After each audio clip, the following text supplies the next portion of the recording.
What if I told you that a billionaire mother removed her gold, tied an old wrapper, and became a poor maid in her own mansion just to test the woman her autistic son wanted to marry? What she discovered will leave you speechless. Welcome to Folktales by Chisom, where every story is full of life lessons, secrets, and surprises. My friend, don't blink, because what you are about to hear will shake your heart. Please stay with me till the very end, because the ending of this tale will shock you the most. The city was loud, cars, buses, traders, music. But inside the tall gold gate, the big house was calm. There lived a woman named Grace Okoro. People called her Madam Grace. She owned hotels, shops, and many houses. She was rich. She was respected. When she walked into a room, people stood up. But if you asked Grace, "What is your greatest treasure?" she would not point to her cars or her land. She would smile and point to her heart. "My treasure is my son," she would say. Her son's name was Daniel. Daniel was a tall young man with bright eyes and a gentle face. He loved order. He liked his books to sit in one straight line. He liked his pen to rest on one small mark he drew on the table mat. He liked quiet. Loud sounds made his body shake. When he felt worry, he tapped his wrist softly and breathed in and out until he felt safe again. People said Daniel was different. Some people used big words to explain it. Grace did not care for big words. She only knew one thing. Her son was special. He was kind. He was honest. He was very, very smart with numbers. He could look at a book of money records and find the mistake in 1 minute. He could tell you how many mangoes fell from the tree last month, week by week, because he counted them and wrote them down. Every morning, Grace checked on him before work. She stood by his door and watched him line up his shirts by color, white, blue, gray, then close the wardrobe slowly. "Good morning, my son," she would say. "Good morning, Mama," Daniel would answer, without looking away from his small notebook. He was writing the day's plan. 8 o'clock, eat. 9 o'clock, check hotel list. 10 o'clock, garden chart. Grace would smile. "Remember, you are special." Daniel would nod. "I remember." Grace had raised him alone since her husband died. She had seen the way the world could be unkind. In school, some boys laughed at Daniel. They waved hands in his face. They made noise on purpose to see him jump. Grace spoke to the teachers. She changed schools. She prayed. She worked. She hugged her son when he cried at night and said, "I am here. I will always be here." Time passed. Daniel grew into a man. He wore neat shirts. He helped in the office. Staff liked him because he was fair. He did not lie. He did not shout. He did not cheat. He liked rules and he kept them. He made work easy for everyone who listened. But there was a hole in Grace's heart. It was not money. It was not land. It was love. Her son was 28 years old now. He ate well. He slept well. He worked well. But he was alone. In the evening, after dinner, Grace sometimes sat by the big window and watched the fish pond shine under the moon. She held her hands together and spoke to God in a soft voice. "God, you gave me money, but I know money is not everything. Please, give my son a wife who will love him for who he is. Someone who will not laugh at him. Someone who will not use him. Someone who will be kind." She would wipe her eyes and laugh at herself a little. "See me, the rich woman who cannot buy the one thing she needs." On one bright morning, Daniel came into the dining room with a look Grace did not see often. It was a wide look. It was joy. "Mama," he said, tapping his notebook with one finger. "I have news." Grace set down her teacup. "What is it?" "I met someone," he said. "Her name is Mary. She smiles when I talk. She listens when I count. She said I am neat. She said yes." "Yes to what?" Grace asked, though she already knew her heart was racing. "Yes, to marry me," Daniel said. "She will be my wife." Grace's mouth opened a little, then closed. Her eyes filled with water, but she blinked fast so Daniel would not think she was sad. "How did you meet?" she asked. "At the store," Daniel said. "I was buying a new pen. She said my shirt was straight. I told her I like straight. She laughed, but not too loud. We spoke 3 times. Then I asked. Then she said yes." Grace stood and put her hands on his shoulders. "My son," she said, "I am happy that you are happy."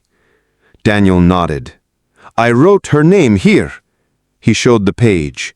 Mary in big letters, and under it a red flower, because she said she liked red flowers. "I want you to meet her." Grace smiled. "We will plan a visit." When Daniel left the room, Grace sat back down very slowly. She held her teacup again, but she did not drink. She looked at the garden. The mango tree moved a little in the wind. "God," she whispered, "is this the one? Is this the kind girl I prayed for? Please, let it be true. But if it is not true, please show me fast before my son's heart breaks." She took a deep breath and wiped her eyes with the corner of her wrapper.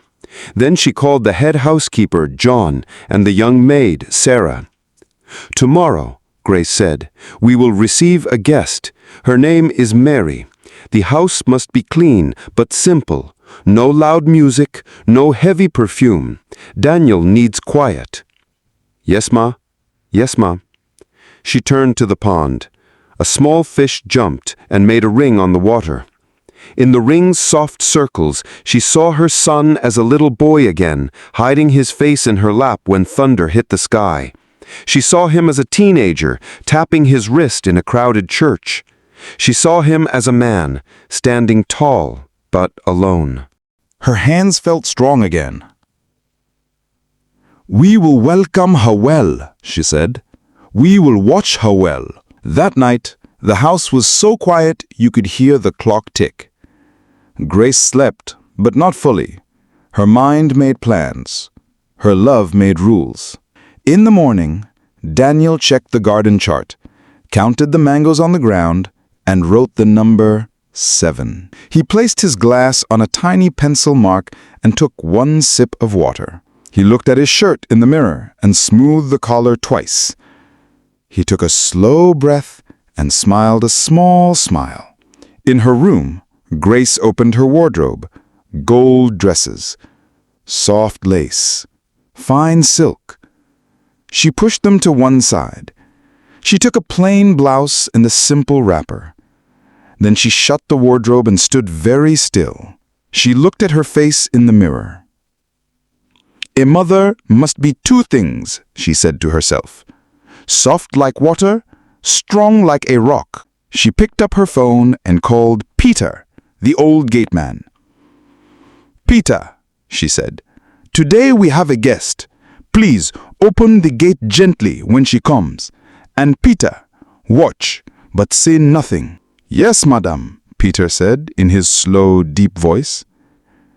Grace ended the call and stood by the window. People outside were moving. Hawkers, school children, Okada riders. Life was busy, but inside the gold gate a small story was about to begin. A story of love, a story of truth, a story of a test. Grace laid her palm on the window glass and closed her eyes for a moment. "God help me protect my son," she whispered. "If this girl is kind, bless her. If she is not kind, expose her." Then she opened her eyes and gave a small nod to herself. "I am ready." The house breathed in, the pond shone. The mango leaves shook like hands waving. Somewhere far away, a car horn sounded twice and stopped. Tomorrow, Mary would step into the compound, and a mother's watch would begin. The next afternoon, the golden gate creaked open. A small silver car rolled into the compound and stopped by the wide front steps. The driver stepped out and opened the door for a young woman in a bright red dress. Her name was Mary. She stepped out slowly, her bag on her arm, her heels clicking on the tiles. She looked around the big mansion, her eyes shining, not with wonder, but with calculation. She whispered under her breath, "This place will soon be mine." By the door, Sarah, the young maid, stood waiting. She bent her head politely. "Good afternoon, Ma. You are welcome." Mary gave her a quick glance, then turned her face away. "Yes, where is Daniel?" "He is inside, Ma," Sarah said. Mary walked past her without another word. Inside the sitting room, Daniel stood at the edge of the carpet. His shirt was neatly tucked, and his small notebook rested in his hand. He tapped his wrist once when he saw her. His eyes lit up. "Mary," he said softly, "you came." "Of course, dear," she replied, her smile wide and sweet. Daniel gestured toward the sofa. "Sit. I told them to make zobo because you like red. I wrote it down." Mary laughed lightly and touched his arm. "You remember everything." As she sat, she noticed an older woman in a faded wrapper and a headscarf moving quietly at the corner of the room. The woman carried a tray with drinks and small snacks. She placed them carefully on the table without looking up. Mary wrinkled her nose a little. "Who is that?" Sarah quickly answered, "That is Mama Grace, one of the cleaners, Ma." The woman bowed her head slightly and murmured, "Good afternoon, Ma." Mary barely looked at her. Okay." She waved her hand as if chasing away smoke. But unknown to her, that cleaner was Mama Grace herself, Daniel's mother, already in disguise, watching closely. Mary leaned toward Daniel, her voice soft. "How are you today?" "I am okay," Daniel said. "I checked the mango tree this morning. 8 fruits fell. I wrote it down." Mary forced a laugh. "That is nice. You always count small things." "It is not small," Daniel said gently. "It is data." Yes, data," Mary said quickly. She took a sip of zobo and smiled. "You are very smart, dear." Grace's eyes flicked from the corner as she bent to pick an empty plate. She saw Mary's smile. It looked warm, but her eyes were cold. Sarah entered again with extra cups. Her hand shook a little, and one cup almost slipped. "Sorry, Ma," she whispered, steadying it on the table. Mary frowned. "Can't you hold a cup properly? Do you want to pour zobo on my dress?" Sarah bent low, her face red. "I am very sorry." Grace stepped forward quickly in her maid voice. "It is my fault, madam. I told her to hurry. Please forgive." Mary clicked her tongue. "Both of you should learn to do better." She turned back to Daniel with a wide smile as if nothing had happened. "Don't worry, dear. When we marry, I will teach your workers how to behave." Daniel's brow creased a little. He said softly, "They try. Sarah is good. Mama Grace is good." Mary forced another laugh. Yes, if you say so." Grace bent her head, hiding the fire in her eyes. Later, Daniel said, "Come, let me show you the garden." He led Mary outside through the glass doors. The air was fresh, filled with the sound of birds. He walked to the mango tree and pointed to a board standing near it. "This is the chart," he said proudly. "Mangoes that fell last month. Week 1, 12. Week 2, 15. Week 3, 10. Week 4, 18. Mary laughed loudly. "You really counted mangoes. Oh, Daniel, you are funny." "Not funny. It makes me feel safe." "Of course," she said quickly, covering her laugh with her hand. "It is very good." She turned her face toward the flowers. "Take a picture of me here. I want to post it later." Daniel lifted his phone. "Come, let's take together." Mary waved her hand. No, just take me alone. I don't want people to start asking questions yet. Later, we will take together." Daniel lowered the phone slowly. "Okay." Grace, standing at the veranda with a broom in her hand, saw everything. She saw Daniel's eyes lose a little light. When they came back in, Mary's phone rang. She excused herself to the hallway and answered quickly. "Hello, Ada?" "Yes, I'm here.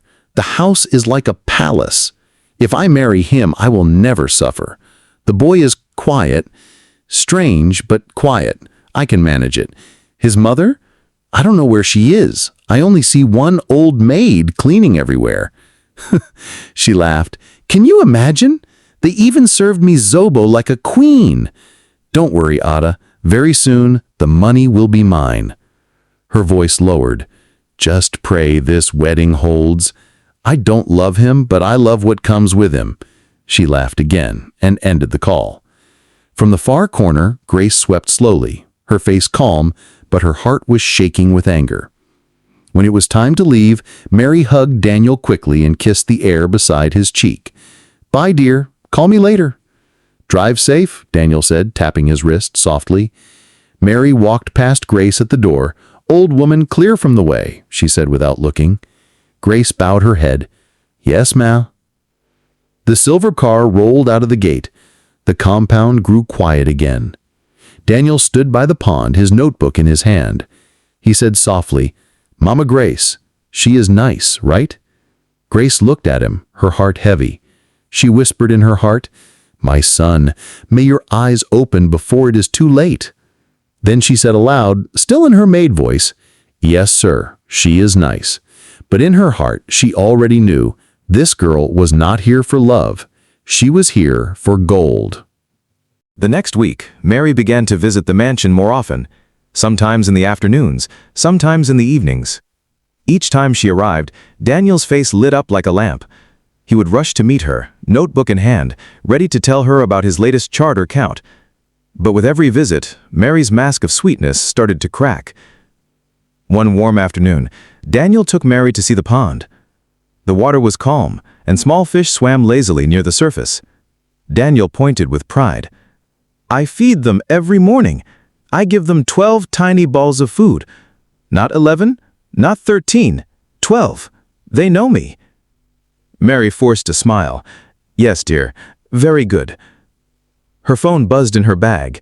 She stepped aside and answered quickly, lowering her voice, but not enough. Hello, Ada? Yes, I'm here again. The boy's the same. Strange, quiet, always counting fish and mangoes. But don't worry, I can handle him. Once we marry, everything in this house will be mine. Hotels, cars, land, mine. She laughed. The workers are fools.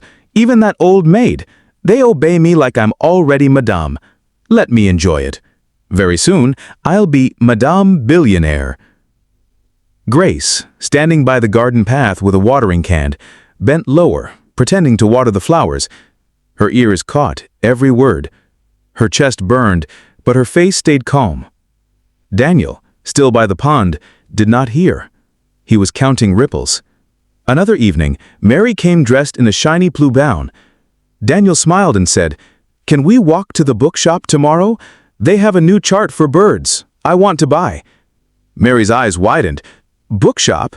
Daniel, no. People know me there. I can't be walking with you in public like that. Daniel tilted his head. Why? Mary forced a laugh. Not because of you, dear. Just, I don't like crowds. Let us stay inside. You can buy your book online. Daniel's shoulders dropped. But I like to touch the pages. Mary waved her hand. Later. Let's talk about something else. She pulled out her phone and took a selfie. Daniel leaned closer, ready to join. Mary pushed him gently aside. No, I want this one alone. She posted at once, smiling at her own face on the screen. Daniel watched quietly, tapping his wrist. His eyes lost a little light. Grace, sweeping the veranda, saw it all. She shook her head slowly. One Saturday, the house was busy. Workers were preparing for a small dinner party. Daniel wanted everything in order. Plate straight, spoons in line. He checked and rechecked the table. When Mary walked in, she wrinkled her nose. Why is the table so stiff? Move things around. It looks like a hospital. No, Daniel said quickly. Not move. It must be in line. This way is safe. Mary rolled her eyes. Safe? Daniel, sometimes you behave like a child. Just let them set the table normally. Her voice rose. Daniel flinched. He covered his ears. Too loud, he whispered. Loud? Mary scoffed. This is just normal talking. How will you survive in the real world?" She snatched a spoon and dropped it noisily on the plate. The clang filled the room. Daniel gasped and stepped back, shaking his head. "Stop, please," he begged. Mary hissed, "You are embarrassing." Grace, who had been carrying a tray, set it down gently. "Please, madam," she said in her maid's voice. "Sir Daniel likes it quiet." Mary glared at her. "Did I ask you to speak? Old woman, mind your business." Grace bowed her head. "Yes, ma." But inside, her heart ached for her son. That night, a sudden thunderstorm broke out. The sky roared with heavy thunder, and rain poured down in sheets. Daniel, who hated storms, panicked. He rushed to Mary's room, knocking fast. "Mary, open, please! The thunder is loud!" Inside, Mary was painting her nails. She rolled her eyes. "Can't he deal with small thunder?" She raised her voice. "Go back to your room, Daniel. I'm busy." Another clap of thunder shook the house. Daniel banged the door harder. "Please, open, please!" His voice cracked. Mary stood, marched to the door, and turned the key. But instead of opening, she shouted through the wood, "Daniel, stop disturbing me! You are a man, not a baby! Go and sleep!" Daniel pressed his forehead against the door, tears mixing with rainwater from the corridor window. He whispered to himself, 1, 2, 3, 1, 2, 3, trying to calm down. Grace, standing in the hallway with a mop in her hand, saw it all. She wanted to run to her son, but she held herself back. She needed the truth to be clear, not just to her, but to everyone. Her tears fell silently as she whispered in her heart, "My son, I have seen enough, but I will let this play out. On your wedding day, the world will see who she really is."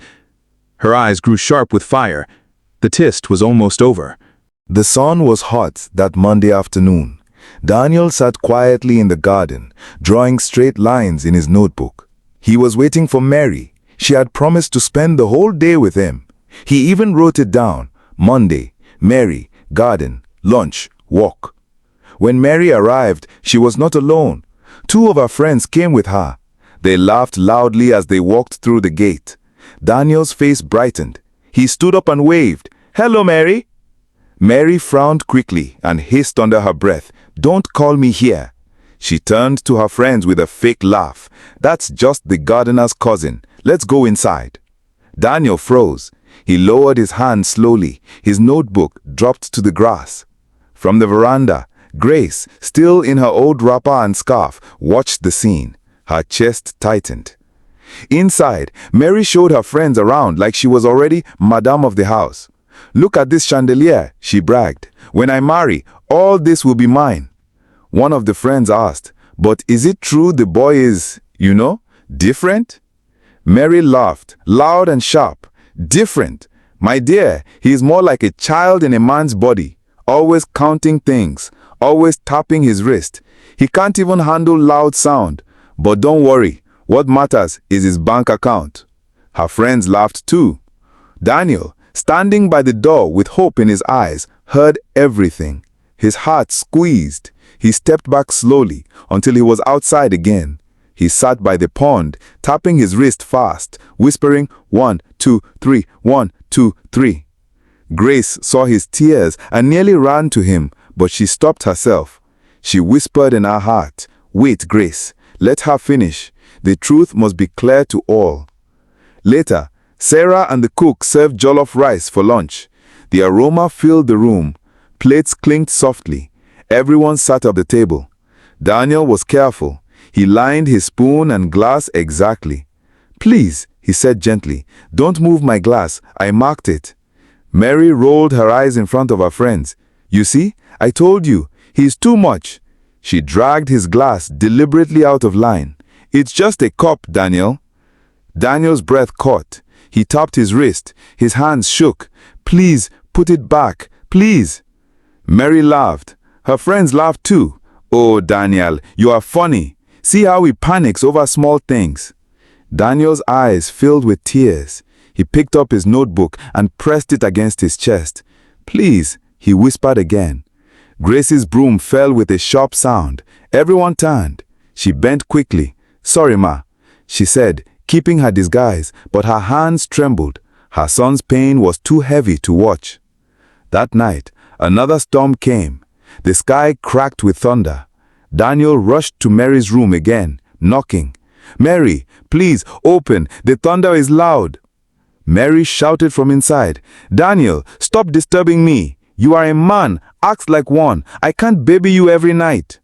Another roar of thunder shook the house. Daniel covered his ears and slid down by the door, rocking back and forth.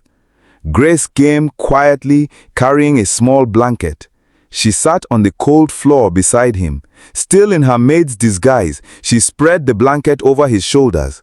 She whispered, "It is okay, sir. It will pass. You are safe." Daniel's tears wet his cheeks. He looked at her with broken eyes. "She doesn't care," he whispered. "She said yes, but she doesn't care." Grace swallowed her own tears. "You are not alone," she said softly. "Someone cares." The next morning, the staff gathered in the kitchen again. Sarah shook her head. "This woman is wicked. She locks Sir Daniel out. She insults him. She treats us like dirt." John added, "Last night, she told her friends Daniel is just a key to money. She thinks nobody heard." Peter, the gate man, clenched his jaw. "If not for Madame Grace's order to stay quiet, I would have thrown her out myself." Grace, who had just entered with a mop, cleared her throat. The workers went silent. She looked at them with calm eyes. "Don't worry, her time is almost up. The wedding will reveal everything." That night, Grace knelt by her bed, scarf still on her head. She prayed in a whisper, "God, thank you for showing me her true face. Give me strength to protect my son. On the wedding day, let the truth be loud like thunder. Let her shame be clear before all." Her eyes hardened. Her voice dropped low. "My son will not suffer in the hands of this woman." Outside, the storm was gone. The moonlight touched the pond. The mango tree swayed gently, as if agreeing. The test was almost over. The day of revelation was near.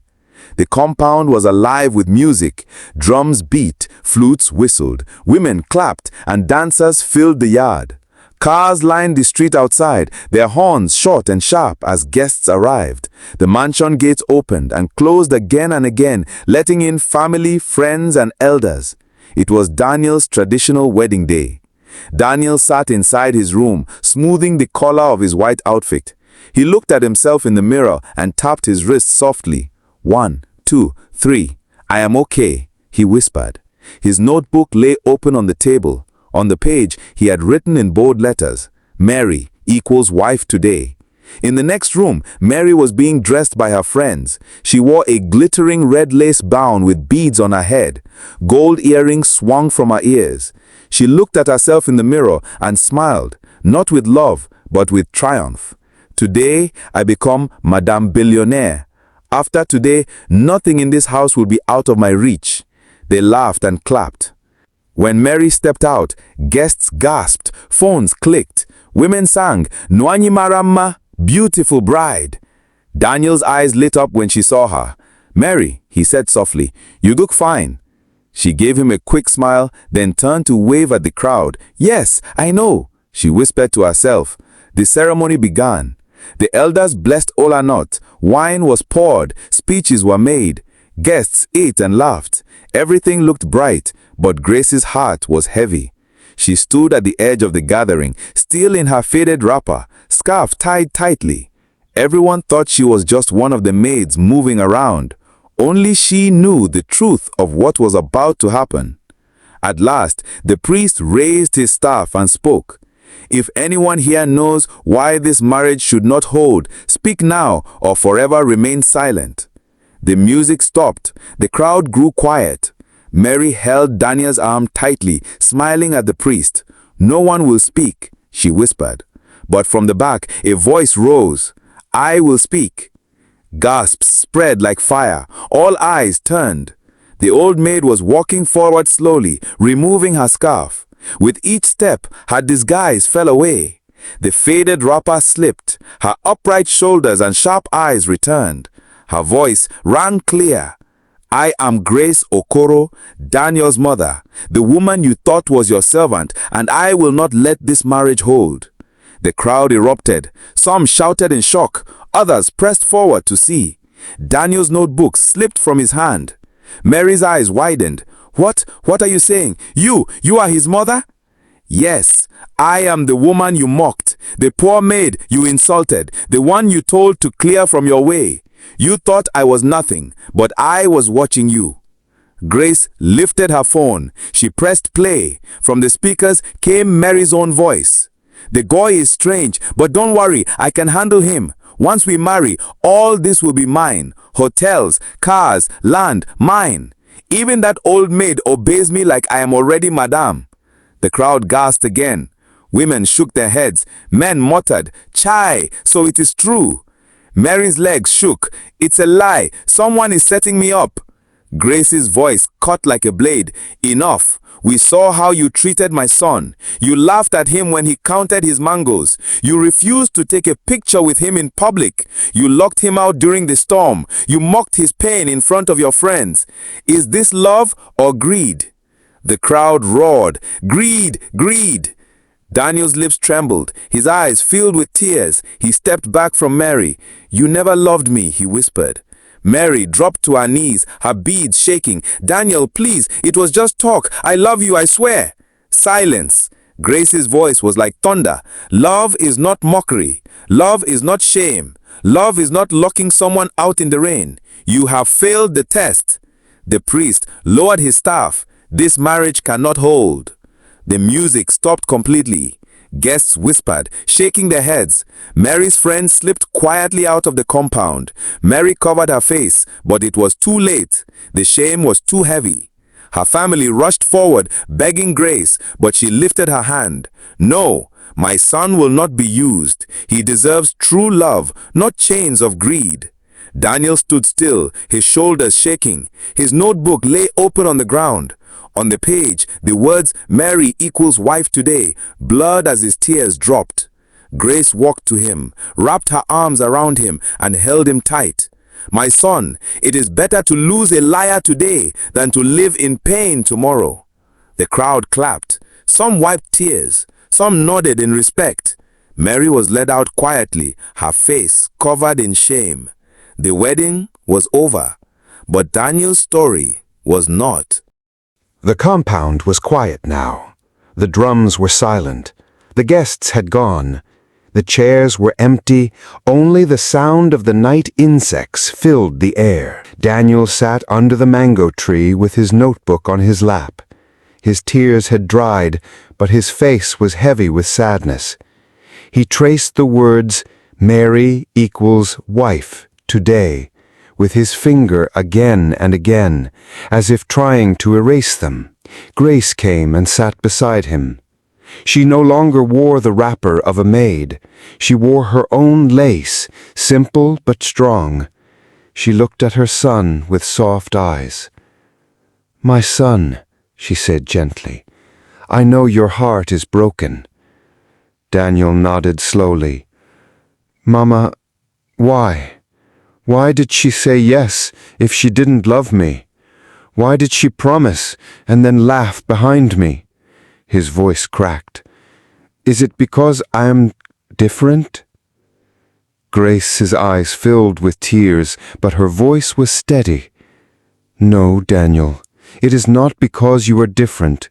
It is because she was greedy. A greedy heart cannot see love. It only sees money." Daniel looked down at his notebook. "I wanted her to stay. I wanted to be like other men, with a wife." Grace placed her hand on his shoulder. "Listen to me. You are not less than any man.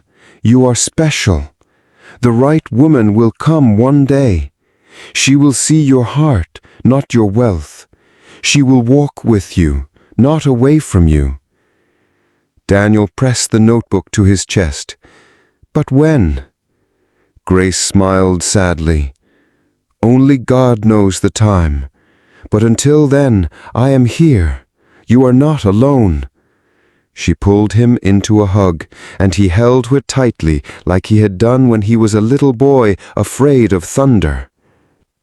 Whispers in the kitchen. Inside the house, the workers sat together. Sarah shook her head. "I thank God the truth came out. That woman was wicked."